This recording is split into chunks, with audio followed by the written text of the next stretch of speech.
ಚಿತ್ರದುರ್ಗದ ರೇಣುಕಾಸ್ವಾಮಿ ಕೊಲೆ ಆರೋಪಿ ನಟ ದರ್ಶನ್ಗೆ ಇಂದು ಬಿಗ್ ಡೇ. ದಚ್ಚು ಸೇರಿ ಎಲ್ಲ ಆರೋಪಿಗಳು ಕೋರ್ಟ್ಗೆ ಹಾಜರಾಗಬೇಕಿವತ್ತು. ಕೊಲೆ ಆರೋಪಿ ನಟ ದರ್ಶನ್ಗೆ ಇಂದು ಬಿಗ್ ಡೇ. ದಚ್ಚು ಸೇರಿದಂತೆ ಎಲ್ಲ ಆರೋಪಿಗಳು ಕೋರ್ಟ್ಗೆ ಇವತ್ತು ಹಾಜರಾಗಲೇಬೇಕು. ಇಂದು ದರ್ಶನ್ ಮೇಲೆ ದೋಷಾರೋಪಣಾ ಸಾಧ್ಯತೆ ಇದೆ. ಚಾರ್ಜ್ ಫ್ರೇಮ್ ಮಾಡ್ತಾರೆ ನ್ಯಾಯಾಧೀಶರು. ಕಳೆದ ಸಲ ನಡೆದ ವಿಚಾರಣೆಯ ವೇಳೆ ಇಬ್ಬರು ಗೈರಾಗಿದ್ರು. ಆರೋಪಿಗಳು ಗೈರಾಗಿದ್ದಕ್ಕೆ ವಿಚಾರಣೆಯನ್ನ ಮುಂದೂಡಿಕೆ ಮಾಡಿತ್ತು ಕೋರ್ಟ್. ಇಂದಿಗೆ ವಿಚಾರಣೆಯನ್ನ ಮುಂದೂಡಿದ ನ್ಯಾಯಾಧೀಶರು. ಹಾಗಾಗಿ ಕಡ್ಡಾಯವಾಗಿ ಎಲ್ಲ ಆರೋಪಿಗಳು ಹಾಜರಾಗಬೇಕು ಅಂತ ವಾರ್ನಿಂಗ್ ಕೊಟ್ಟಿದ್ರು. ಇಂದು ದೋಷಾರೋಪಣವನ್ನ ಓದಿ ಹೇಳ್ತಾರೆ ಜಡ್ಜ್.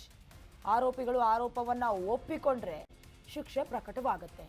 ಏನಾದರೂ ಆರೋಪವನ್ನ ನಿರಾಕರಣೆ ಮಾಡಿದ್ರೆ ಇನ್ನಷ್ಟು ದಿನ ವಿಚಾರಣೆ ಮುಂದುವರಿಯುವ ಸಾಧ್ಯತೆ ದಟ್ಟವಾಗಿದೆ. ಒಂದು ಕಡೆ ಈ ಹಿಂದೆ ಕೂಡ ಪೊಲೀಸರು ಇನ್ನಷ್ಟು ಚಾರ್ಜ್ ಶೀಟ್ಗಳನ್ನು ಜಡ್ಜ್ಗೆ ಸಲ್ಲಿಕೆ ಮಾಡಿದ್ರು. ಅದಾದ ಮೇಲೆ ವಿಡಿಯೋ ಕಾನ್ಫರೆನ್ಸ್ನ ಮೂಲಕ ಮುಂದಾಗಿದ್ರು ವಿಚಾರಣೆಗೆ. ಕೆಲವೊಂದಷ್ಟು ವಿಚಾರಣೆ ನಡೀತಾ ಇದ್ದಂಥ ಸಂದರ್ಭದಲ್ಲಿ ನಮ್ಮದು ತಪ್ಪಿಲ್ಲ ಅನ್ನುವಂಥ ರೀತಿಯಲ್ಲೂ ಕೂಡ ವಾದ ಮಾಡಿಕೊಂಡಿದ್ರು. ಇಬ್ಬರು ಆರೋಪಿಗಳು ಕೂಡ ಹಾಜರಾಗಿರಲಿಲ್ಲ. ಹಾಗಾಗಿ ಎಲ್ಲ ಆರೋಪಿಗಳು ಈ ಒಂದು ಕೊಲೆ ಆರೋಪದ ಸಂಬಂಧ ಹಾಜರಾಗಿರಲೇಬೇಕು. ಹಾಗಿದ್ದಾಗ ಮಾತ್ರ ಏನಾಯಿತು ಎತ್ತ, ಸಾಕ್ಷಿಗಳು ಏನು ಹೇಳ್ತವೆ, ಸಾಕ್ಷಿ ನಾಶ ಏನಾದರೂ ಆಗಿದೆಯಾ, ಸಂಬಂಧಪಟ್ಟಂತೆ ವಿಚಾರಣೆ ನಡೆಯುತ್ತೆ. ಈಗಾಗಲೇ ದೋಷಾರೋಪಣಾ ಪಟ್ಟಿ ಇದೆ. ಚಾರ್ಜ್ ಫ್ರೇಮನ್ನು ಕೂಡ ನ್ಯಾಯಾಧೀಶರು ಸಿದ್ಧಪಡಿಸ್ಕೊಂಡಿರ್ತಾರೆ, ಪ್ರಶ್ನೆಗಳು ಕೇಳ್ತಾರೆ. ಕಳೆದ ಬಾರಿ ವಿಚಾರಣೆಯನ್ನೇ ಇವತ್ತಿಗೆ ಮುಂದೂಡಿಕೆ ಮಾಡಿದ್ರು. ದರ್ಶನ್ ಅವರ ಭವಿಷ್ಯ ಏನಾಗುತ್ತೆ, ಜೈಲಿನಲ್ಲೇ ಮುಂದುವರಿಬೇಕಾ ಅಥವಾ ಏನಾದರೂ ಡಿಡಕ್ಷನ್ ಆಗಬಹುದಾ, ಅದು ಇವತ್ತು ಭವಿಷ್ಯ ನಿರ್ಧಾರ ಆಗತ್ತೆ.